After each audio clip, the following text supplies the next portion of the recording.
Assalamualaikum warahmatullahi wabarakatuh.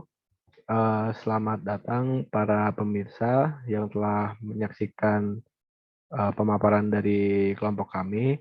Sebelumnya, perkenalkan, saya Christopher Pandilala dan rekan saya Lugas Baruna Sanubari. Kami dari mahasiswa Teknik Sipil Universitas Pertamina akan mempresentasikan penelitian kami di matkul analisis pergerakan tentang model pemilihan moda transportasi bus eksekutif dengan kereta cepat atau high speed train dengan rute Jakarta-Yogyakarta menggunakan metode stated preference.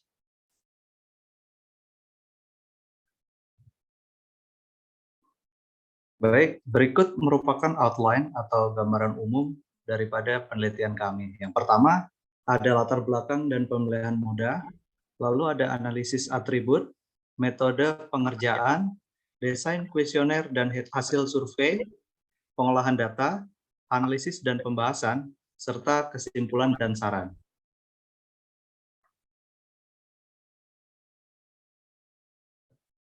Kemudian kami akan menjelaskan kenapa sih kita memilih rute Jakarta dan Jogja. Perlu kita ketahui daerah ibu kota Jakarta atau daerah khusus ibu kota Jakarta merupakan pusat bisnis dan administratif negara. Kemudian daerah ibu kota Jakarta juga merupakan penggerak ekonomi negara. Lalu merupakan juga pusat sistem dari pendidikan negara juga. Lalu perlu kita ketahui juga daerah istimewa Yogyakarta merupakan kawasan wisata, cagar budaya dan bisa dibilang kota pendidikan dan sering disebut juga seperti itu. Maka dari itu, kenapa kita memilih rute Jakarta, Jogja dan sebaliknya? Karena kita harapkan untuk memenuhi kebutuhan masyarakat. Misalnya warga dari Jakarta ingin ke Jogja untuk menikmati kawasan wisata, cagar budaya, ataupun memenuhi kebutuhan lainnya, misalnya dalam hal pendidikan. Selain itu, kita juga memenuhi kebutuhan masyarakat, misalnya dari masyarakat Jogja sendiri ingin ke Jakarta dalam pemenuhan kebutuhan dalam hal bisnis, administratif, penggerak ekonomi atau memenuhi kebutuhan ekonomi mereka, ataupun masyarakat Yogyakarta yang ingin melanjutkan pendidikan di Jakarta. Baik, berikut adalah latar belakang dari penelitian kami. Kemajuan suatu daerah itu sangat dipengaruhi oleh perkembangan wilayah yang meliputi perkembangan ekonomi, sosial, dan budaya. Pertumbuhan dan perkembangan kota-kota di Indonesia yang demikian pesat akan menuntut masyarakatnya untuk melakukan interaksi dengan berbagai pihak dalam banyak tempat. Maka dari itu, untuk meningkatkan kualitas interaksi tersebut, diperlukan sarana dan prasarana transportasi yang baik untuk memenuhi atau menunjang kebutuhan pergerakan. Untuk menunjang kebutuhan dan pergerakan yang tinggi, maka kita harus dapat mengatasi aksesibilitas yang kurang baik dan mobilitas yang rendah. Pada koridor Jakarta-Yogyakarta, salah satu moda yang melayani pergerakan masyarakat adalah bus AKAP kelas eksekutif.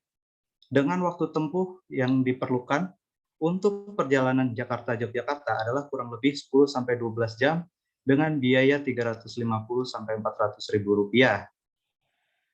Untuk mengatasi mobilitas yang rendah dan aksesibilitas yang kurang baik, maka diperlukan perpindahan penggunaan moda.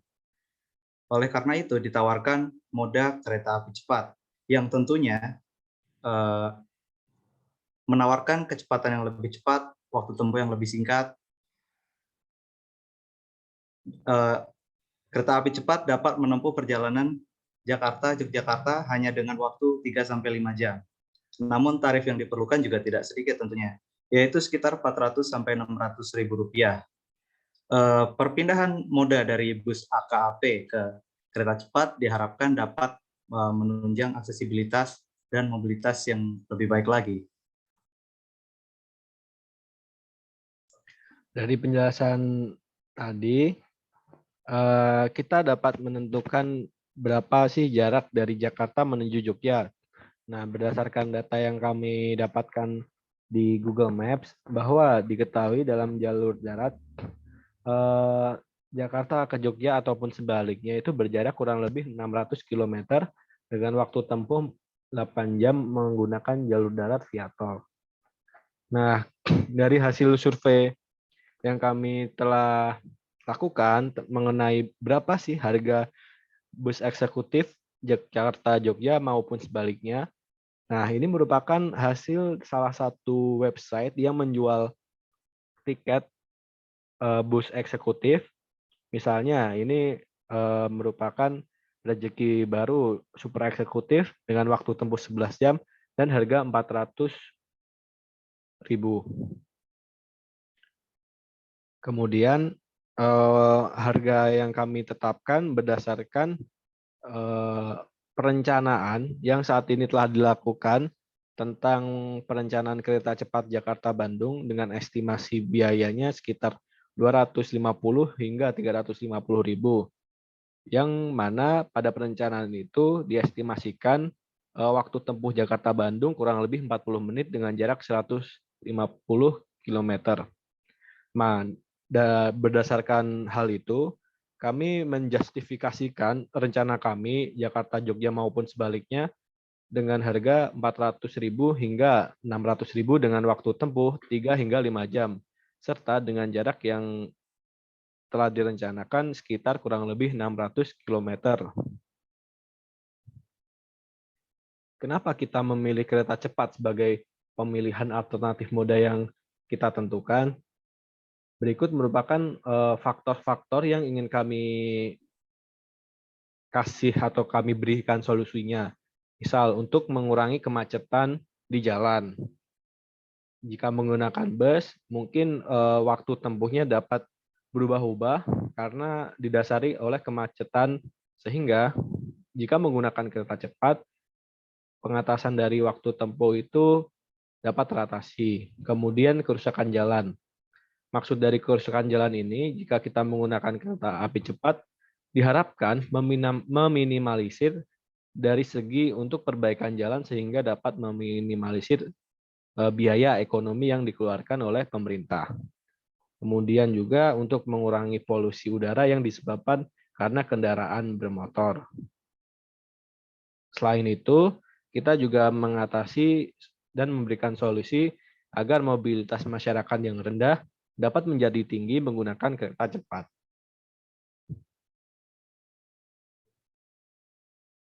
Selanjutnya adalah pemilihan atribut. Berikut merupakan atribut-atribut yang kami kaji. Yang pertama adalah biaya perjalanan. Biaya perjalanan adalah biaya yang harus dikeluarkan untuk pembayaran ongkos transportasi dalam satuan rupiah per orang, yang merupakan biaya perjalanan rute Jakarta-Yogyakarta maupun sebaliknya. Yang kedua adalah waktu tempuh perjalanan.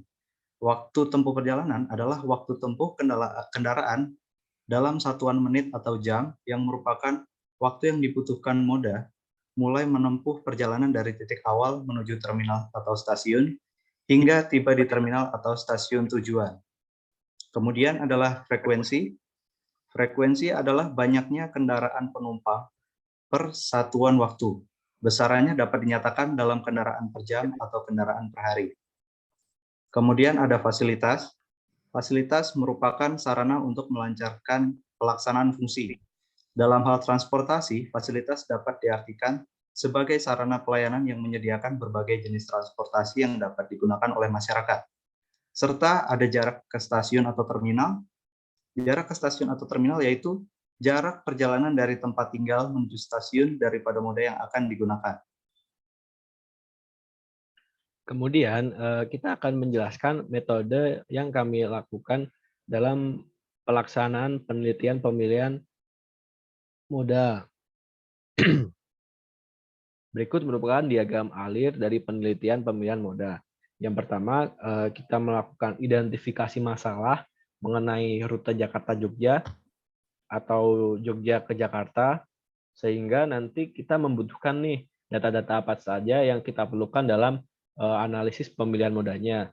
Misalnya kami membutuhkan karakteristik penumpang, asal dan tujuan penumpang, pemilihan moda yang akan digunakan, kemudian waktu tempuh dan tarif perjalanan. Nah, dari data-data yang kami ingin dapatkan, kemudian kami pertama melakukan desain kuesioner sehingga kita melakukan survei dengan menggunakan kuesioner yang telah kami buat.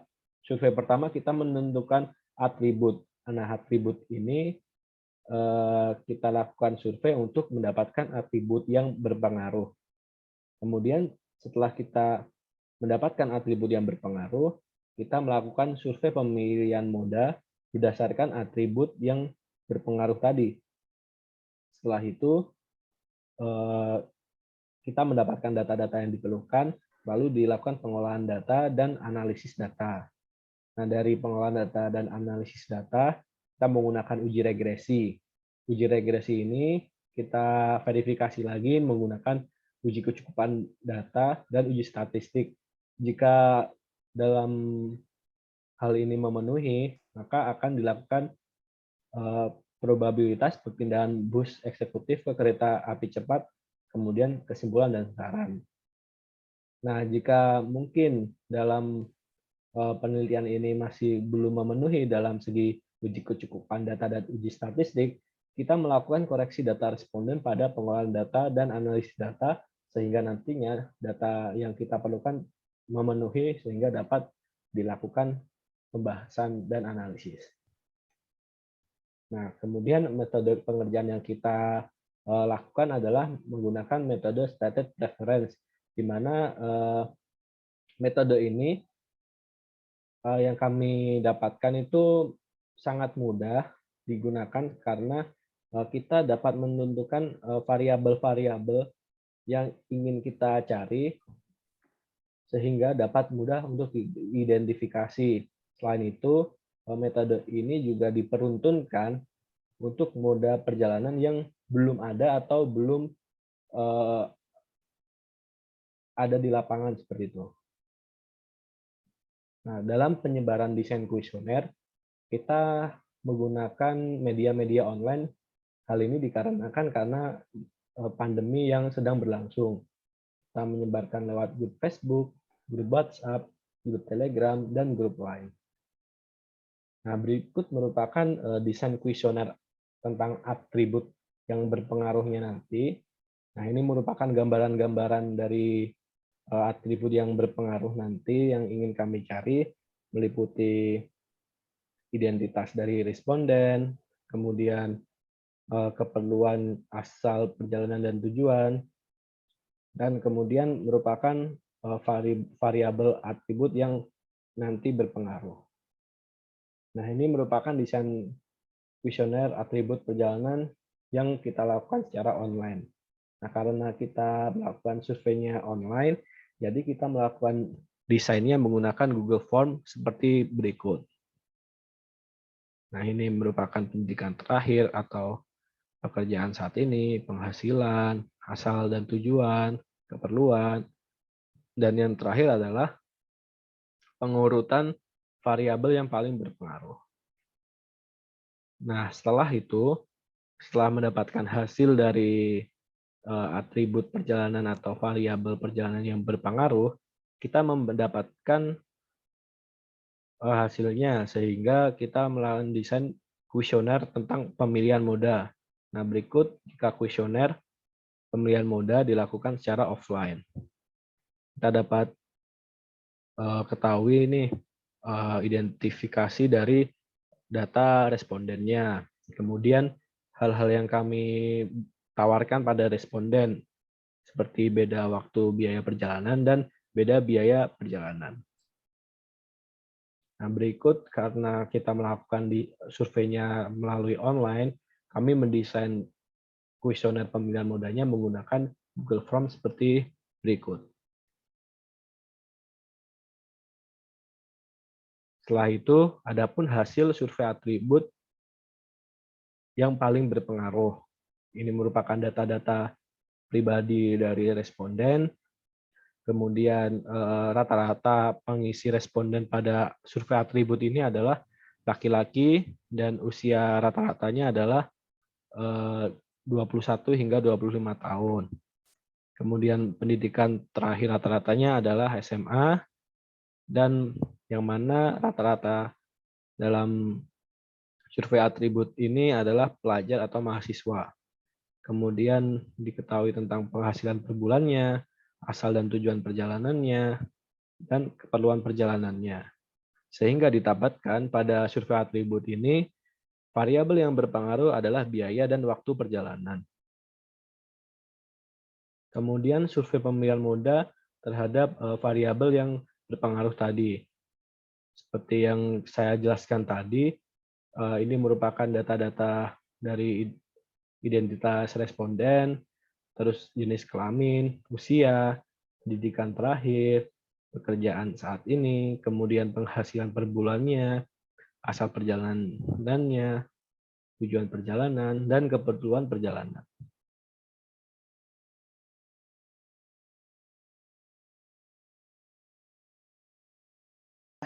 Melakukan pengolahan data.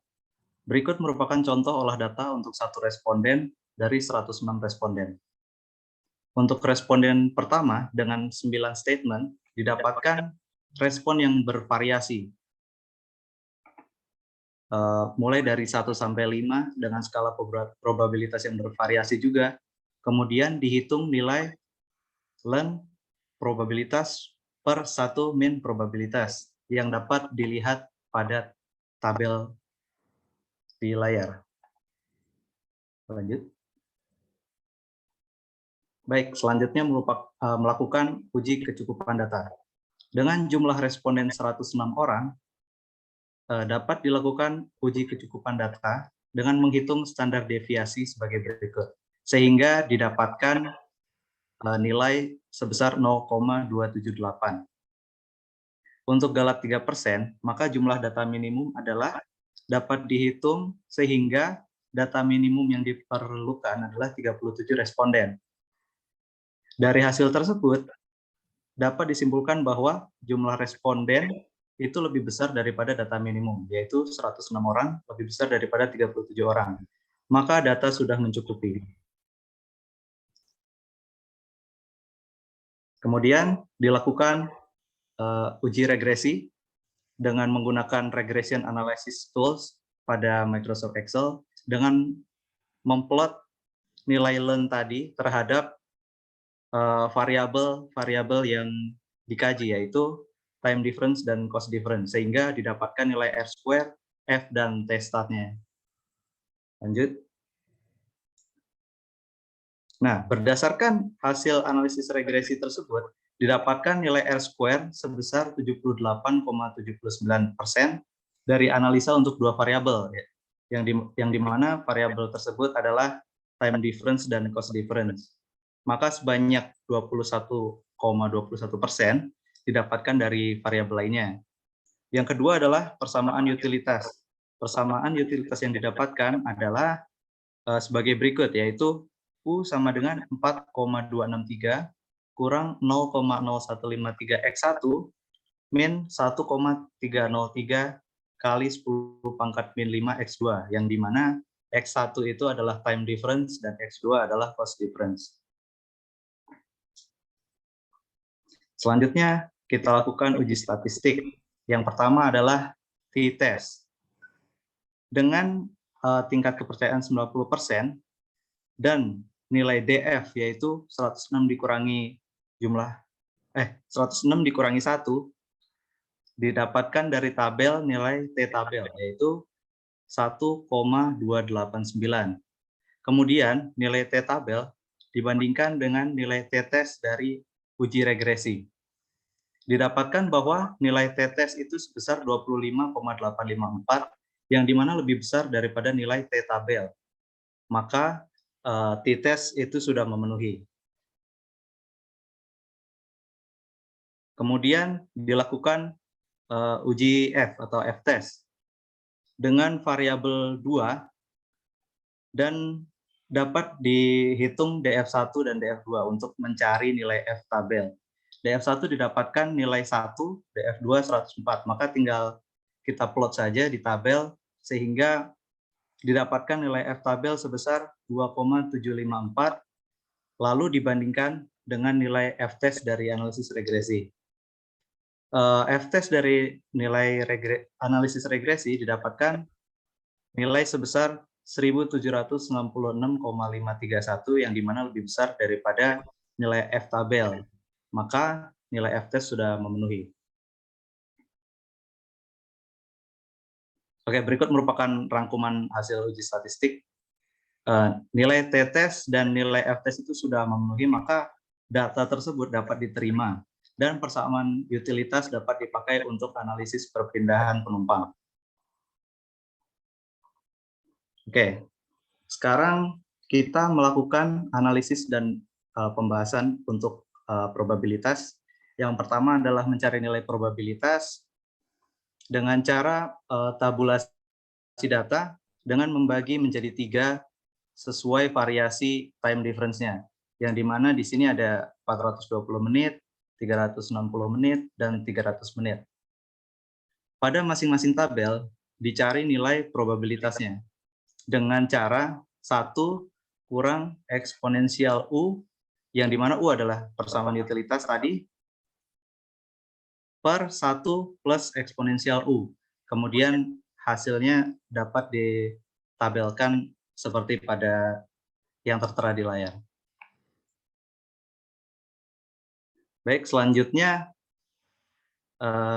setelah melakukan perhitungan, dilakukan rekapitulasi tabel probabilitas, sehingga data-data tersebut dapat disatukan, kemudian dibuat plot grafik probabilitas perpindahan penumpang, seperti yang terlihat pada layar. Selanjutnya masuk ke hasil analisis. Berdasarkan grafik probabilitas yang telah dibuat, dapat diterjemahkan dan dirangkum seperti yang disajikan pada tabel berikut. Hasil dari grafik dan tabel yang sebelumnya didapatkan beberapa variasi dalam probabilitas penumpang untuk berpindah dari moda bus eksekutif ke kereta cepat dengan kondisi-kondisi sebagai berikut. Yang pertama adalah penumpang berpindah ke kereta cepat sebanyak 90,03% dengan tarif Rp400.000 dan waktu 180 menit. Yang kedua, penumpang berpindah ke kereta cepat sebanyak 71,04% dengan tarif Rp500.000 dan waktu 180 menit. Yang ketiga, penumpang berpindah ke kereta cepat sebanyak 39,99% dengan tarif Rp600.000 dan waktu 180 menit. Yang keempat, penumpang berpindah ke kereta cepat sebanyak 78,2% dengan tarif Rp400.000 dan waktu tempuh 240 menit. Yang kelima, penumpang berpindah ke kereta cepat sebanyak 49,35% dengan tarif Rp500.000 dan waktu 240 menit. Kemudian yang keenam, penumpang berpindah ke kereta cepat sebanyak 20,93% dengan tarif Rp600.000 dan waktu 240 menit. Yang ketujuh, penumpang berpindah ke kereta cepat sebanyak 58,75% dengan tarif Rp400.000 dan waktu 300 menit. Yang kedelapan, penumpang berpindah ke kereta cepat sebanyak 27,9% dengan tarif Rp500.000 dan waktu 300 menit. Yang terakhir adalah penumpang berpindah ke kereta cepat sebanyak 0,09% dengan tarif Rp600.000 dan waktu 300 menit. Adapun selanjutnya merupakan kesimpulan dan saran dari kami. Yang pertama tentang kesimpulan.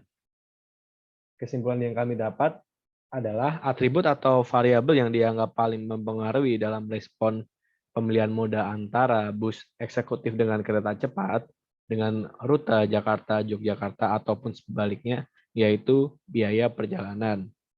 Kemudian, hasil analisis yang diperoleh model peluang regresi pemilihan moda antara bus eksekutif dengan kereta cepat sebagai berikut.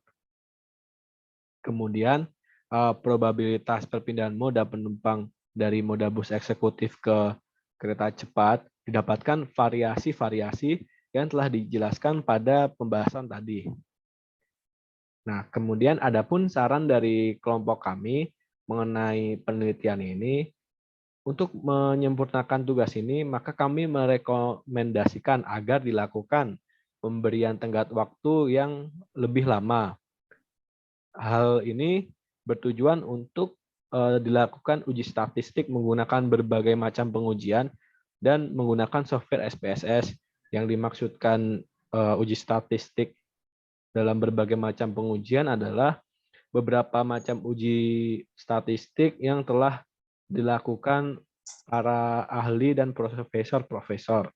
Kemudian penambahan variabel bebas yang kami tawarkan kepada responden agar lebih bervariatif, sehingga dapat berpengaruh dalam menentukan modanya nanti yang akan digunakan oleh penumpang.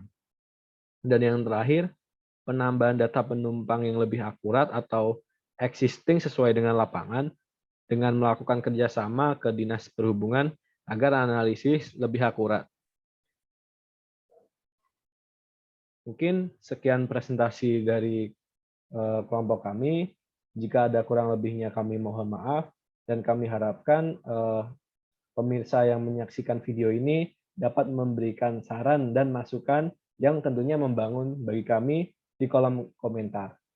Sekian presentasi dari kami. Bila ada kurang lebihnya kami mohon maaf. Wassalamualaikum warahmatullahi wabarakatuh.